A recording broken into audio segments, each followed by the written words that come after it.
Dövlət əleyhinə yönələn açıq çağırışlar etməklə təqsirləndirilən Altay Göyüşovun cinayət işi üzrə məhkəmənin yekun prosesi keçirilib.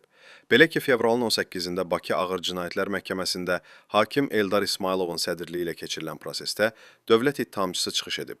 O, Altay Göyüşovun 7 il müddətinə azadlıqdan məhrum edilməsini təklif edib. Məhkəmədə müşavirədən sonra qiyabi hökm oxunub. Hökmə əsasən Altay Göyüşov 6 il müddətinə azadlıqdan məhrum edilib. Qeyd edək ki, Altay Göyüşov barəsində Cinayət Məcəlləsinin 281.2-ci dövlət əleyhinə yönələn açıq çağırışlar, təkrar və ya bir qrup şəxs tərəfindən törədildikdə maddəsi ilə təqsirləndirilən şəxs qismində cəlb etmə haqqında qərar qəbul edilib. Bildirilib ki, o istintaqdan qaçaraq Azərbaycan hüdudlarından kənarda gizləndiyi üçün barəsində ittiham elan edilməsi ilə bağlı axtarış elan olunub. Binəqədi rayon məhkəməsinin ötən il 23 fevral tarixli qərarı ilə barəsində qiyabi həbs qətimkan tədbiri seçilib.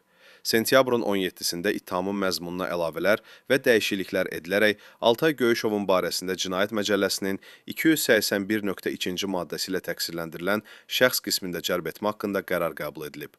Qeyd olunub ki, o 20 aprel 2020-ci ildə YouTube internet platformasında Düz Danışaq adlı kanalda və 2 sentyabr 2024-cü il və 1 yanvar 2025-ci ildə Altay Göyüşov adlı Facebook kanalında qeyriləri ilə qabaqcadan əlbir olan bir qrup şəxs halında birləşərək Azərbaycanda qanuni əsaslarla formalaşmış və fəaliyyət göstərən mövcud hakimiyyətə qarşı zor tətbiqi çıxmağa təşviq edən açıq çağırışlar edib və yayıb.